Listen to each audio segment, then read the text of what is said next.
Sí. Ya. Hace ya año y medio una niña me dijo que le daba mucho miedo exponer porque sus compañeros no la veían. Y cuando yo le pedí una explicación sobre eso, porque estaba pasando lo que en este momento ocurre, ella a través del video me mostró que sus estudiantes en efecto no le prestaban atención. Estaban muy ocupados esperando el turno de pasar al frente y entonces estaban recitando casi como una oración lo que tendrían que venir a decir después. Esa iniciativa me llevó a mí pensar de qué manera podríamos luchar contra el miedo, y en un texto de Mauricio Pérez Abril que él presenta al Ministerio de Educación, él hace un reclamo público y dice que la pedagogía de la escucha es una deuda que tenemos los profesores de Colombia.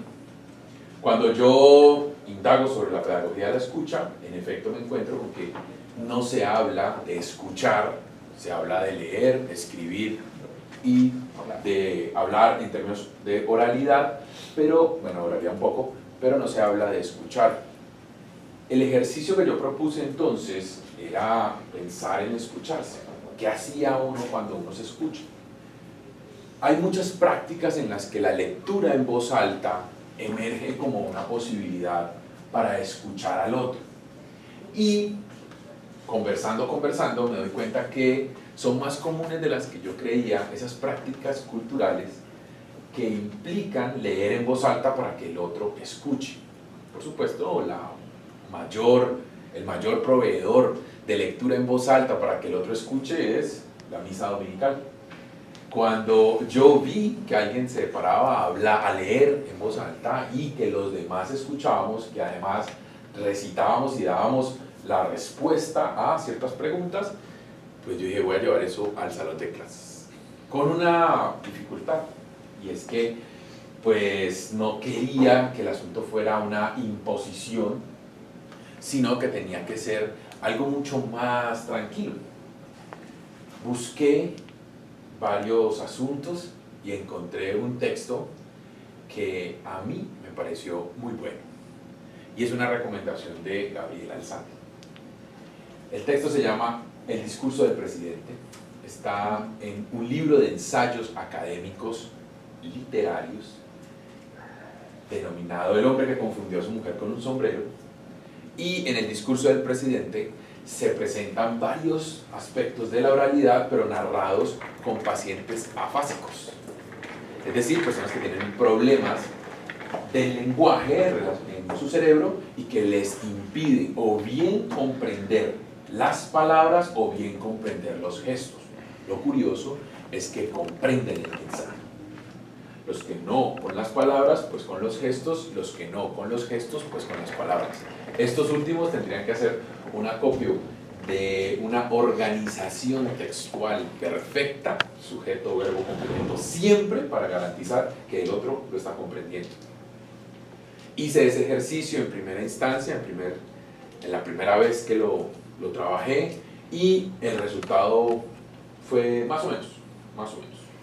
Pulimos algunas cosas, hicimos algunas variables. Me enfoqué después en que los estudiantes se concentraran para lograr que estos muchachos leyeran en voz alta y entendieran ciertos aspectos, pero yo creo que lo estaba haciendo en el momento que no era. Cuando lo pasé de la escritura a la oralidad, allí pude trabajar algunos aspectos que antes no. Por ejemplo, lo que hablamos ahorita de las tonalidades, o en mi caso, de la entonación. Cuando los chicos reconocen la importancia de la entonación, le dan un valor a la lectura en voz alta. Hay algunos estudiantes que cuando leían el discurso del presidente reclamaban que lo leyera Natalia y no Dagoberto, porque Natalia entona mejor. Le comprendo más a Natalia que a Dagoberto. En esa discusión, donde nos centrábamos nosotros, luego de superar el texto, era qué hacía Natalia que no hacía Dagoberto. Esto para fincarnos y decir que la lectura en voz alta permite de alguna manera esa pedagogía de la escucha, iniciar con esa pedagogía de la escucha. Por supuesto que esto es un ejercicio de hace año y medio, ya llevamos un año haciéndolo y hemos tenido diferentes resultados. En algunos cursos me ha salido muy bien, este semestre particularmente salió muy bueno el asunto, porque generalmente yo tengo estudiantes de medicina, varios estudiantes de medicina en el salón. Este semestre tuve una niña de medicina que era muy inquieta con el asunto de la literatura, estudiante de medicina, y cuando leyó el discurso del presidente, pues se entusiasmó mucho más y dijo: Oscar, estos son los textos que a mí me gustan leer. Yo, dale, léelo en voz alta para tus compañeros. Cuando yo lo leía en voz alta, de verdad eso era distinto, era diferente. Además que ella quería explicar lo que científicamente Sachs les daba a entender a los estudiantes y que había algún lenguaje técnico que los demás estudiantes pues, no les interesaba, no entendían fácilmente. Esta niña lo que hacía era explicarles a sus estudiantes, por ejemplo, que era una afasia, que era una agnosia, y los demás estudiantes, ya entiendo, ya voy entendiendo, y más o menos así se configuraba el asunto. También he tenido muy malos resultados, por ejemplo, y Natalia fue testigo de ello, en el curso que dictamos en el MBA, yo dije: voy a implementar una lectura en voz alta, y llevé a Oliver Sacks. Por supuesto, fue un graso error, porque Oliver Sacks ni la literatura ensayística, el ensayo literario es de interés de estos chicos, o de estos estudiantes mejor, Señor. Y ellos pues no le encontraron un sentido, aunque dentro de las evaluaciones que hicieron, varios dijeron: no, un momentico, que aquí sí hay unos problemas de lectura que nosotros tenemos en el momento de comprender un texto que no aparecen sino cuando se lee en voz alta. Eso para mí fue, por lo menos, rescatar, como dice el dicho del abogado, aunque el sombrero, ¿cierto? Por lo menos. Este ejercicio de lectura en voz alta me lleva a dos cosas. La primera, imaginar. Y con la imaginación que despiertan los estudiantes, hay un grado de atención que se logra siempre y cuando el estudiante esté motivado y dispuesto a imaginar. Bueno, más adelante creo que tendré que esforzarme mucho más en el asunto de la disposición. Dispuestos a imaginar, logran esa comprensión mayor dentro del texto. Y lo otro es un asunto político, me parece a mí que la lectura en voz alta tiene esa carga, y es que hay un ambiente democrático de escuchar al otro, qué está diciendo ese otro, y entender a ese otro. Cuando ese ejercicio se logra, pues en lo argumentativo hay una apuesta también política para deliberar con el otro, y se da con ese sustento, que la lectura en voz alta es un ejercicio democrático, de escuchar al otro, de comprender al otro. En conclusión, la imaginación y la lectura en voz alta, tendiendo a ese aspecto político que me interesa a mí, hablar de lo argumentativo en términos deliberativos, pues es lo que finalmente yo logro con la lectura en voz alta del texto, el discurso del presidente de Oliver Sacks, que les permite a los estudiantes, finalmente, disponerse a escuchar al otro y de esa manera tratar de entender qué es lo que hace alguien que cuando se para aquí al frente a hablar en público, que de pronto yo no hago. En algunos casos, muy pocos, experimentar la lectura en voz alta como un ejercicio oral trascendental para la vida de cada uno.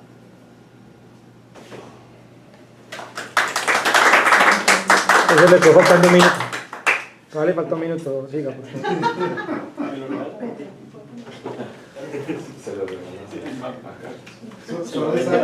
Voy a hacer como con mis estudiantes, yo les sigo grabando, yo sigo. Siga. ¿Son exactamente ensayos académicos o hay un poquito de ficción, de narrativa?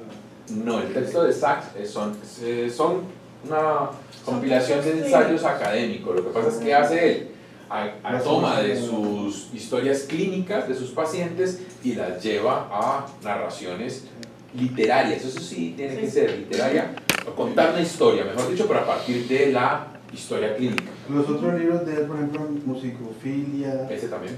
y el de Alucinaciones, ¿es también así? Igual. igual. Vos viste seguramente Dago y todo. Podemos usarlo para, porque tengo Seguramente. montones de estudiantes de música. Seguramente ustedes vieron la película Despertares. Sí. La otro texto. Ese es el segundo texto de Oliver Sacks, Sí, sí. Despertares, que fue llevado al cine. Sí. ¡Qué bueno! Compa, yo Claro. le voy a hacer una pregunta que no tiene que ver necesariamente con realidad, sino con el tema político.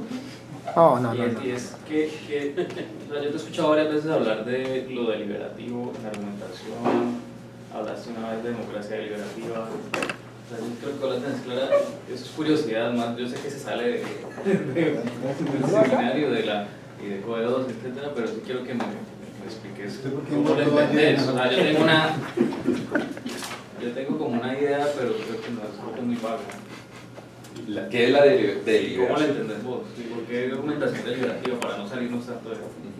Mira, Ana María Miralles es una comunicadora de la Universidad de Medellín que habla, y en un libro que se llama El miedo al disenso, de la imposibilidad de las personas a disentir. Cuando el otro tiene ese pavor de disentir, es cuando se niega la posibilidad de deliberar, es decir, de enfrentar sus ideas con el otro y entender que la deliberación de alguna manera es una confrontación. Pero, ahí sí creo que la deliberación se aleja un tanto, se acerca mucho al asunto de María Cristina Martínez y se aleja un tanto de la lógica porque no es un enfrentamiento, una confrontación entre los que sí y los que no, lo bueno y lo malo. Es decir, creo que la deliberación se queda y se centra en los grises, en los matices que permiten encontrar en lo argumentativo algo mucho más valioso que un simple enfrentamiento entre los que sí y los que no.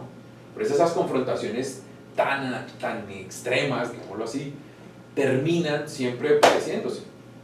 La deliberación no, la deliberación está como que en términos medios, en 3/4 o en 1/4, y desde allí, desde ese punto, es donde la deliberación cobra sentido para las personas. O sea, yo delibero cuando yo quiero confrontarte a vos, pero hay algunos puntos que yo comparto con vos, pero no necesariamente todos. La deliberación entonces trascendería el dogmatismo. Sí. Porque siempre los dos extremos siempre son dogmáticos, por eso. Sí, recordemos un texto que hacíamos en la maestría en literatura de Mauricio Bishop, que habla sobre la univocidad, equivocidad, y hay un punto allí que está, pues, él dice que es más a lo equivocista que a lo univocista, es decir, a la única verdad, está más tendiente es a la multiplicidad de verdades, y que ese punto es donde la literatura o el análisis literario mejor es donde está parado. No hay una verdad única para leer un texto, como no hay una verdad única para uno hacer el análisis de un discurso oral. Hay cosas que uno no comparte sin duda. Por ejemplo, para dar un ejemplo así que quede grabado y todo, yo no comparto, por decir todas, las tesis de Álvaro Uribe, pero puso un tweet este fin de semana que yo, este señor tiene razón, pero ojalá lo aplicase, que decía el problema no es Reformar. la reforma política, el problema es Hacer en decente la La ética. Hacer decente la política. hacer decente la política. Hasta ahí lo puedes Está decir. bueno. Fuiste uribista un Hasta momento. ahí lo puede decir el Peter y nadie le va a decir que no. Está bien, está bien. Pablo iba a decir. Y Bueno, el viernes tuve una experiencia que jamás había tenido en la vida, que fue presentar un examen TOEFL. ¡Wow!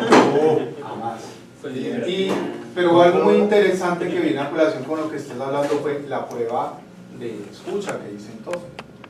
Y me di cuenta, yo jamás he hecho eso en español. En ningún lado, en la universidad, ni en el colegio, en ninguna parte me han hecho una prueba de comprensión oral del español.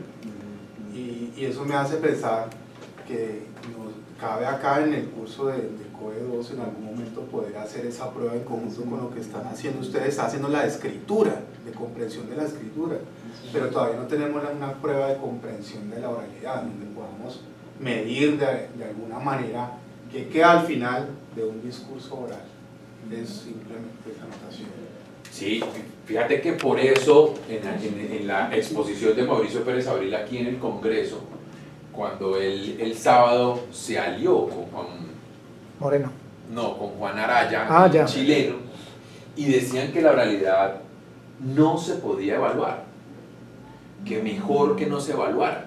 Y yo digo, si no se evalúa en términos de los que dice Alfredo, de formar, esa evaluación formativa, no la calificación, sino la evaluación formativa, si uno no evalúa eso, pues finalmente ¿cómo comprende al otro? Si vos no haces esa evaluación, ¿cómo comprendes al otro? ¿Y cómo comprendes al estudiante que en algún momento está diciendo algo dentro de un salón de clases y uno se enfrenta allí duro? Tal vez se refería a la calificación, y pues para eso nosotros, el departamento en pleno, pues nosotros sí evaluamos y calificamos. Y tenemos una justificación para eso, por supuesto. Obvio. También tendríamos cosas que decir. Dos cositas. La primera es que para lo del asunto de la deliberación está muy en la vía de la propuesta de Van Emeren, del holandés, que además sitúa la deliberación en el terreno de lo ético, y por eso es que es distinta, ¿sí? Porque tiene en cuenta al otro, busco no engañarlo y busco al mismo tiempo reconocerme en el otro, que es lo más difícil, es lo que vos decís, entender que yo puedo tener ciertas cosas en común. Ejemplos hay como el del apartheid, por ejemplo, ¿cómo logran solucionarse el apartheid después de tanto tiempo? Porque encuentran cosas en común y logran salir de ese atolladero. Y lo otro es que en relación con el asunto del desarrollo de la oralidad, cada vez que hacemos estas reuniones o en el seminario nos damos cuenta de que qué mano de cosas hay para hacer en oralidad, y que a veces es muy poquito el tiempo que tenemos en un curso, además que hace dos cosas tan complejas, ¿no? Es el desarrollo de la argumentación, porque en COE 1 está esbozado, pero no entra, y el de la oralidad con toda la cantidad de cosas, porque mire que, por ejemplo, nosotros hemos hablado de las estrategias, algunas de las estrategias que tienen que ver con la puesta en escena, pero nosotros nunca desarrollamos completamente el modelo. El PERPET empieza a ser como un checklist, sí, la primera P es la que trabajamos, pero cada vez más, no sé si les ha pasado a nosotros, los chicos, o a mi caso, profe, necesitamos más, yo quisiera hacer más ejercicios de poderme mirar, ¿sí? Ahorita que Alfredo decía que él tenía esa técnica, que le daba miedo que haga lo que... Yo le estaba contando, no sé si a Mario o a Oscar, yo tuve una niña que para poder que presentara, primero me tocó agachar al público, primero ponerla de espaldas al público, después poner a que el público estuviera agachado sin mirarla, después intercalar a unos que la miraban y hasta tener otros agachados, hasta que al fin le paramos a todos y esa niña salió con el rediscurso. Pero la primera vez que hizo no podía, casi se ponía a llorar. Entonces, y sería una pregunta que sería bueno que nos hiciéramos, y es ¿hasta qué punto dos procesos tan complejos en 16 semanas, que es muy, muy poco? No, creo que tampoco, no, porque igual, digamos que nosotros también tenemos un efecto residual de COE 1. Es que nosotros esperamos que los chicos vengan con ciertas competencias de COE 1 y a veces en la argumentación nos damos cuenta de que ni lo uno ni lo otro. Y eso es un asunto que no depende solamente de COE 1, sino de las prácticas de los chicos. Pero ¿cómo hacemos? Y esa es, digamos, la pregunta que yo quisiera hacer hoy es, ¿cómo hacemos para que, por ejemplo, este desarrollo de la argumentación que es tan importante se pueda hacer en profundidad, pero al mismo tiempo podamos hacer la oralidad con la profundidad que el modelo propone? Porque no es una cosa sencilla. Esa diferencia entre la puesta en escena y la construcción del mensaje como fundamento de lo que hace un orador, eso no aparece en ningún lado. Hay que tener en cuenta una cosa, es que es un curso. Y ese curso, eso que estás pidiendo vos, sería parte de los cursos OVO, por ejemplo. El curso no abarca, es decir, no es un curso de oralidad. No, pero no, Solo tampoco podría ser. Es O sea, imposible. no podría llevar la tecnología al curso OVO, es imposible. Porque ¿cómo vamos a capacitar profesores además para que entiendan la oralidad, entiendan la tecnología de la palabra? Creo que es muy difícil. No, yo estoy hablando desde el curso de COE, abre la posibilidad de entender que la oralidad es un aspecto importante dentro de la competencia No comunicativa. te lo entiendo, sino que Juan Camilo está diciendo es que cada vez nos están pidiendo más herramientas tecnológicas. No tanto la herramienta. no en el terreno del sentido, sino porque, digamos, se dan cuenta de lo que implica, por ejemplo, todo el paquete junto, Ok. que es mensaje, claro, es primordial y creo que hacemos un énfasis muy fuerte en que debe haber un mensaje. Si un orador no tiene mensaje, pues no hay orador, o probablemente sí haya un orador, haya un político experto, Sí. ¿sí? Pero que eso está acompañado de otras cosas que le otorgan la posibilidad de construir mayor sentido, de poder llegar más fácil al otro.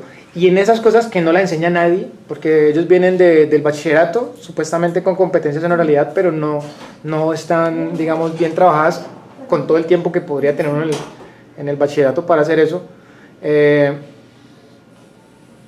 Y que al final, digamos, el curso no alcanza, o sea, ellos quedan con una pizquita y se pierde.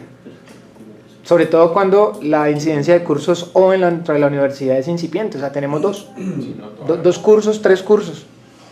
Respondiendo a eso, o sea, tomo lo que puso el profe Potato. A mí me gustaría arrancar con el texto argumentativo desde el primer día.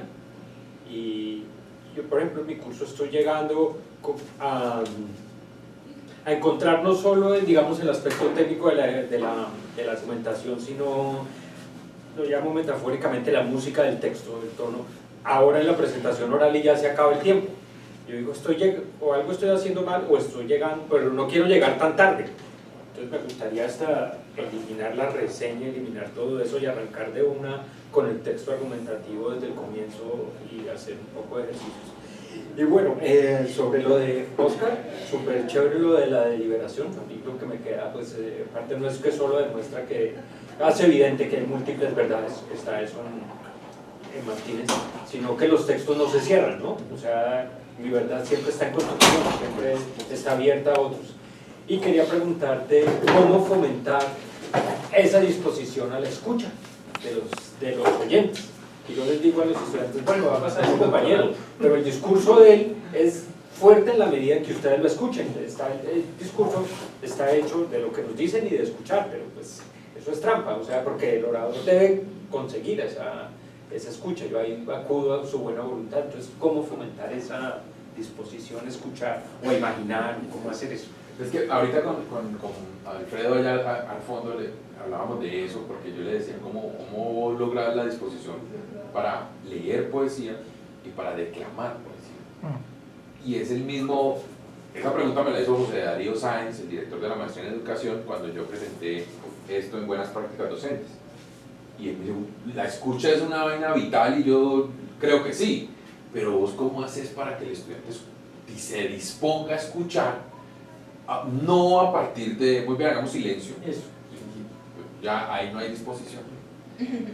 La verdad yo no sé cómo hacerlo todavía, y me cuesta mucho trabajo pensar en esa disposición porque no tengo los elementos suficientes, pero en este semestre los chicos tuvieron la oportunidad de decirle a su compañero, cuando yo hago 2 exposiciones, y en esas 2 exposiciones los chicos tienen, digamos, la posibilidad de que sus compañeros le hagan preguntas. Y entonces, cuando hay algunas preguntas que a mí se me viene a la cabeza, que estuvo escuchándolo atentamente, porque hace parte de la construcción del mensaje en cuanto a estructura. O sea, les hacen preguntas sobre las ideas de apoyo, o sobre la conclusión, o sobre por qué utilizó ese ejemplo, si creía que le daba buen resultado. Ahí yo digo, estaba atento, es lo que yo quisiera creer. Y los chicos dicen, no, es que escuchar es muy importante, profe. A veces a uno no lo escuchan acá. Digo, está chévere.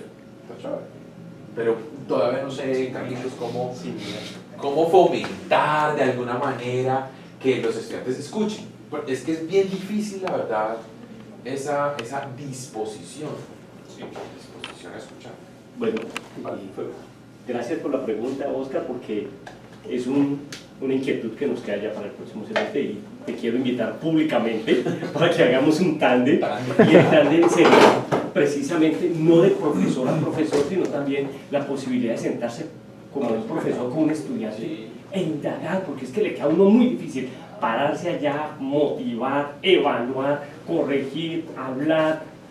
Man, Sí, sería es muy complicado. interesante que pudieras llegar y hablar de manera imparcial con los pelados a ver qué es lo que descubrimos de ellos.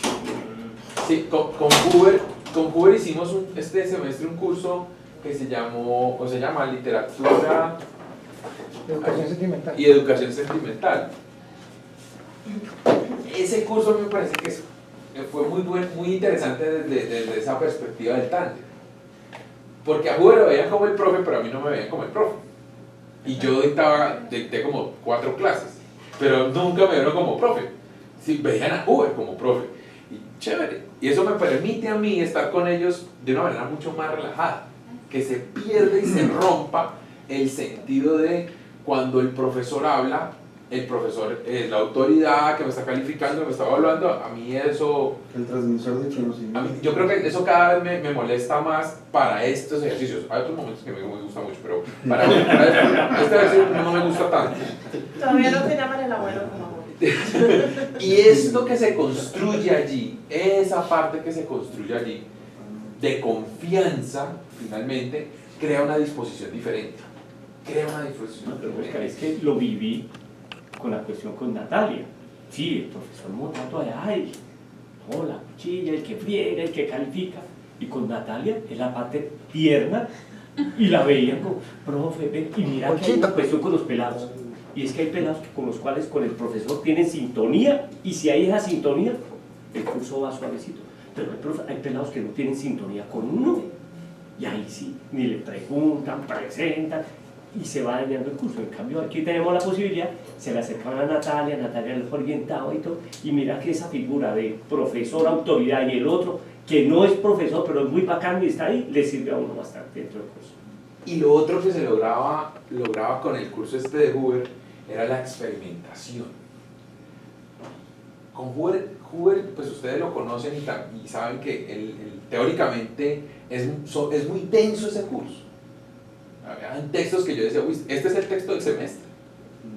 Con este textico tenemos para trabajar todo el semestre. Y resulta que entre 8 días había otro más denso todavía. Y cuando lográbamos decir, Huber y yo, comprendieron el asunto, cuando experimentaban. Y en la experimentación ellos caen en cuenta y dicen, profe, ya no voy a hacer esto que estaba haciendo, sino que lo voy a hacer por acá. Ellos sacaban solos ese asunto. El curso trabaja la educación sentimental y hay una parte en la que ellos van a su pasado y empiezan a buscar en los objetos culturales que los identifican. Y hay un chico un estudiante de la licenciatura dice, yo quiero hacer una canción. No, la canción que saca el pelado, 2 canciones sacó de hecho. Bien jaladas. Vos tiene que ver ritmo y tal, y sabroso. El pelado lo hace muy bien. Edna, ustedes conocen a Edna. Hizo ella se metió con la poesía, una cosa muy bien hecha, porque finalmente es desde lo que es ella, desde lo que significa ser ella, y presentarlo al mundo a través de una poesía. Yo creo que la significación que logra Edna en ese texto vale por todo el curso de significación despliegue de teoría que hay. Edna está en quinto, Como tercero, cuarto. No, cuarto, es decir, no está empezando como nos toca a nosotros, estamos empezando. Ya ha pasado mucha teoría por su mente. Además que ella es monitora del centro, de la facultad, de la escuela, y entonces vive muy metida en el proceso de las licenciaturas, entiende un poco más del asunto. La experimentación para nosotros es clave, fundamental. Allí tendríamos tal vez, una disposición para escuchar. Es que cuando a uno no le escucha, a uno le da como piedra. Entonces cuando uno se sienta allá y uno dice, vamos a escuchar al otro. Pero siempre queda faltando el pedacito. Yo estaba pensando mucho acerca de el método que tú tenías de evaluar las presentaciones con rubriquita. Y con rubriquita es que los demás compañeros participan de eso. Yo estaba pensando que es un proceso absolutamente necesario para garantizar la escucha. El hecho de que todos tengan que poner, por ejemplo, en una encuestica cuál entendió que es la idea central del texto, o que le den una retroalimentación al compañero, o sea, que sea una escucha activa el tener que hacer algo después para retroalimentar al compañero, y que la retroalimentación sea real. Porque yo esta semana tuve una experiencia así maluquísima con un estudiante que hizo una presentación completamente engañosa, maluca, y lo aplaudieron. Y a los muchachos, bravo. Yo le dije, bueno, el muchacho dice que tal cosa ayuda, no va a dejar a la gente sin empleo, y insiste sobre eso, pero nunca menciona qué es lo que va a ocurrir para que la gente no pierda los empleos en un mundo en el que uno no tiene que hacer nada porque las máquinas se lo hacen todo a uno. En ningún momento él desarrolla eso, y lo repite 3 veces. Entonces, a mí me molestó profundamente que todo el mundo lo aplaudió como sin retroalimentación. Yo dije, es necesario que la gente empiece a pensar un poquitico más, que escuche más, y habría que pensar en la actividad para que ellos le den esa retroalimentación, que se tenga el espacio para la actividad. Yo uso como estrategia, frente a esos ejercicios de oralidad, hago una coevaluación, también un poquito para mantener la captura. Sé que es obligada, pero lo que hago es pongo en grupos de 4 y los pongo a evaluar determinada característica y los voy rotando. Entonces cada 4 turnos pongo otros 4 y los voy rotando. Entonces de esa manera todo el salón va pasando aprenden 2 cosas. Uno, porque en el momento de hacer la evaluación del par también están aprendiendo a saber qué van a tener en cuenta cuando ellos vayan a ser evaluados.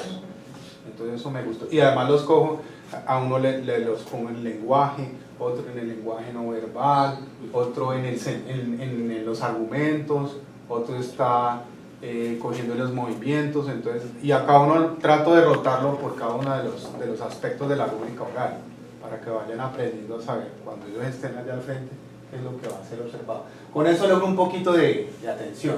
Es tramposo, pero le logra.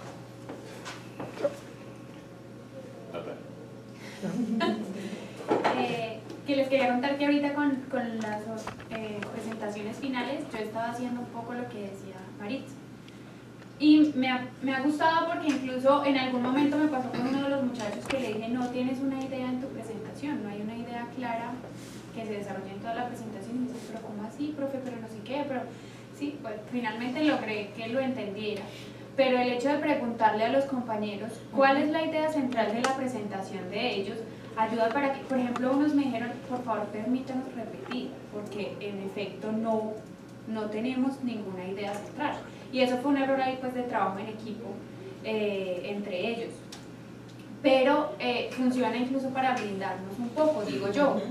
Ay, tú no tienes una idea en tu presentación. ¿Cómo que no? Claro, sí estaba. No, mira, tus compañeros tampoco la tienen clara. Si tus compañeros no la entienden, tu idea no quedó clara. Y me funcionó, y final, porque además noté eso, en la primera presentación todos estaban dispersos organizando la suya, leyendo el plan, y dije, o los pongo a hacer algo o esto no va a funcionar. Y pues en ese sentido de captar un poco la atención de los muchachos es bueno. Y pues resultó también lo otro que me pareció como adjunto a eso, que en últimas terminan ellos también evaluando qué tan fuerte fue esa idea de trabajo. Yo quería señalar una cosa que también a mí me parece problemática. ¿Cómo me miro? No, ya no puedo. Un poco para Oscar. Es que ocurre algo, y es que cuando hemos desarrollado todo el trabajo de oralidad y ellos se dan cuenta de lo difícil que es hablar ante el público y tienen todos los miedos que mencionaba el profe Motato, ellos también construyen se construyen como un público muy solidario. Entonces es una solidaridad puesta en que logre terminar, y a mí eso me ha parecido muy curioso, y ellos están pendientes, acabe, y no se embarren, y no están pendientes del mensaje, sino que están pendientes de lo que el otro está haciendo, porque ya conocen que le da susto, porque saben. Entonces cuando ellos construyen eso, ahí también tenemos una barrera, porque no están siendo críticos con el discurso, están tratando, sufriendo con el otro, para que el otro logre terminar. Entonces no sé hasta qué punto eso sea fácil de solucionar. A mí eso me ha parecido supremamente curioso. Ellos están pendientes desde que el otro acabe, y cuando acaben es como un alivio, y ese aplauso es como, sí, weón, la acabaste, weón, menos mal, nunca lo habías podido terminar, porque yo tengo chicos que están y no, y se van. Y cuando logran terminar es como una euforia colectiva. Entonces, no sé, tengo como esa impresión. Pero, perdón, para sintetizar un poquitico y retomar lo de la compañera Maritza, es que esa solidaridad es poniéndose en el plano del que está haciendo la exposición, pero muchas veces esa solidaridad es para intimidarlo a uno, como porque, ¡bravo! Y a veces uno porque me estoy viendo mal, ¿de qué me perdí? Ah, no, ahí es cuando yo me pongo a orar y digo, no dijiste absolutamente nada que tuviera sentido. ¿Cuál es la conexión entre esto y lo otro? Y me salva. Sí, porque yo sí he notado que ¿Han visto los no, niños? pero me salió bien, es cierto, y no, pero entonces volver a mirar porque tal cosa. ¿Qué pasa? Sí, iba a decir otra cosa, pero ahora que yo cuando miro eso, ya me olvidó lo que iba a decir. O sea, sería chévere organizar, como ejercicios dirigidos a la escucha. Ahora que tú decías que se están fijando en el aspecto, en si van a terminar, eso es como cuando uno oye música, ¿no? Entonces empieza como a cultivar el oído. Entonces, ¿qué oigo primero? ¿Qué otra cosa puedo oír después? O sea, ahora presta la atención al tono, ¿no? Y en otro ejercicio sigue la argumentación. Así como si uno oye la voz, el bajo, cómo le salió y cómo le salió otro día, e ir cultivando distintos niveles de la escucha. O sea, porque cuando uno oye la canción por primera vez, pues está chévere, pero después la oye y le encuentra huecos, o encuentra que está cada vez mejor armada. Armar ejercicios específicos de escuchar, Sí, para escuchar los distintos niveles. Los metaleros preguntan, ¿cuántas guitarras hay? Es un ejercicio duro. De metal duro, escuche cuántas guitarras hay. Y además los mantendría en suspenso, ¿no? Porque, hoy vamos a hacer el de la argumentación. Entonces ya no le paren bolas a eso, sino a eso. Y además, ya me acordé de lo que iba a decir. Que hay otro factor que me parece que influye en la escucha, y es que ellos ya se van conociendo, ¿no? O sea, fuera que se fomenta la solidaridad malentendida, que es no dejar calificar mal al otro, en vez de fortalecer su discurso con argumentos que le señalen, pues, debilidades. ¿Qué era? Ya, ellos se conocen y entonces ya puede haber un adormecimiento por conocerse. Qué bueno podría ser que uno de vez en cuando hiciera algo así equivalente a las muestras de oralidad y llevar a mezclar a gente de distintos grupos y llevar a público nuevo. Pero sé que es un camello porque no tenemos, no sé, los que tenemos clases al tiempo, ¿no? O creo que ya lo han hecho ustedes, ¿cierto? Para los poemas, Sí. nosotros como Tato tenía una niña que recitaba de Ángel y terminó exponiendo fue en un grupo, pero recitando en mi grupo. Así está para Y si despierta la gente, si la sacude, que haya un público nuevo, fresco. ¿Sí? Los pone nerviosos. Que no es malo. Los pone nerviosos. Oscar iba a decir algo. Mira, que yo tuve un curso en la maestría en Derechos Humanos que a mí ese curso sinceramente, realmente para mí fue significativo. El curso lo dicta la profesora Victoria Fontán y se llama Educación para la Paz. Y fue muy interesante porque la profe presenta el curso, todo el mundo entiende el sentido del curso, pero no entiende el sentido del curso. Porque al final la señora dice, en la evaluación, dice, muy bien, y desde hoy empezamos a evaluarnos constantemente porque esto de la educación sentimental implica el desarrollo del pensamiento crítico, de la deliberación constante, pero no mostraba notas, porcentajes de notas por ningún lado, notas por ningún lado, y ella elimina la nota. La señora después traza una pelea con el Ministerio de Educación Nacional y el ICFES porque la promesa que hacen el objetivo en Educación para la Paz se tiene que cumplir para todos los integrantes del curso. Cuando en el objetivo dice el estudiante al final del curso estará en capacidad de comunicar y expresar bla bla bla bla bla bla, pues hasta que el último no lo logra, el curso no se cierra. y eso implica las notas. Y en esta maestría había un grupo de fiscales, más o menos eran 22 fiscales, que estaban becados por la fiscalía y tenían una beca, un convenio, no sé qué, con el ICETEX. Y entonces con ellos, pues 3 de ellos no lograban acabar el curso. Y los que tenían convenios por otro lado empezaron a ver el cuento y yo esperaba que lo que viniera fuese un reclamo.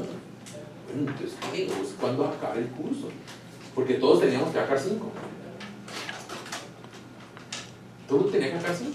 Es decir, todo el mundo tenía que lograr el objetivo. Y a unos les va a costar más que a otros, claro.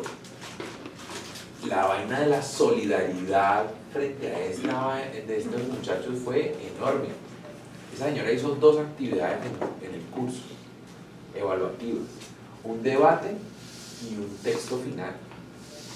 El debate lo repitió 2 veces, porque pues en la maestría uno no tiene todo el semestre, sino un módulo. El debate lo tuvo que repetir 2 veces porque pues no debatimos el primer día. Nos hicimos pasito. No debatimos. Cada uno presentaba sus ideas y muy bien todo, pero ¿y usted cuándo retoma la idea de su compañero para construir un argumento propio? ¿Cuándo usted da muestras de lo que sabe? Entonces, toda la promesa que uno hace en Educación para la Paz con esta profesora realmente era un asunto que se cumplía.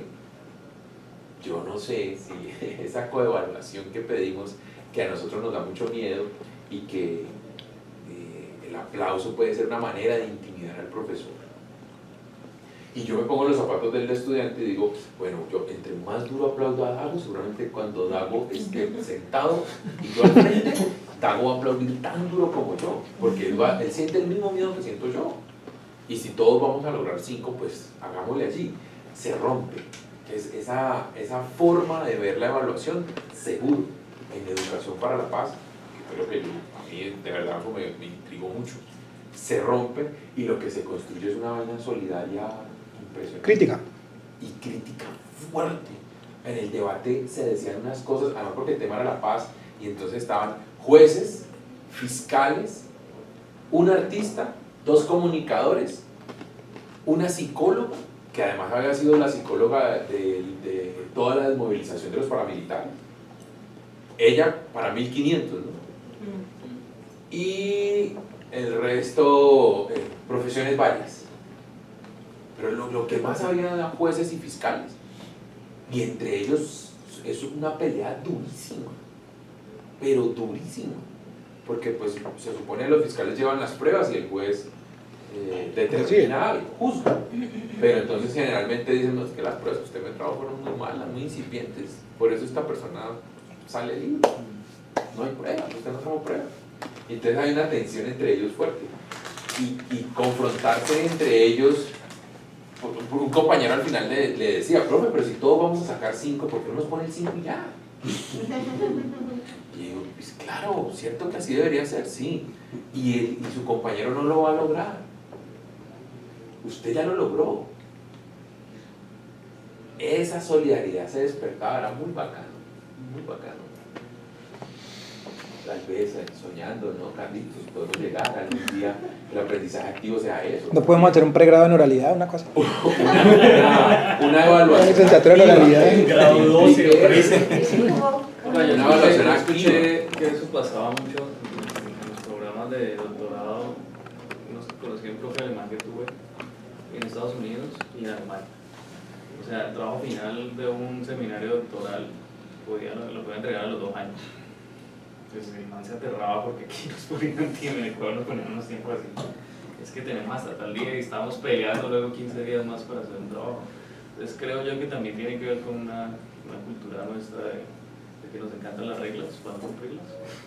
Nos las ponemos y luego no las cumplimos. Y pedimos plazo luego. Creo que es un asunto muy cultural, o sea, es difícil de generar esos cambios por los tiempos que tenemos, los cortes que tenemos tan fuertes. No, más a un empregado. Y esos tiempos y esos asuntos culturales también pasa por algo que nosotros creo que no hemos hecho esa discusión, de que nosotros no hablamos con ideas. Y el modelo se sustenta en una vaina que es la idea, y uno normalmente no habla con ideas.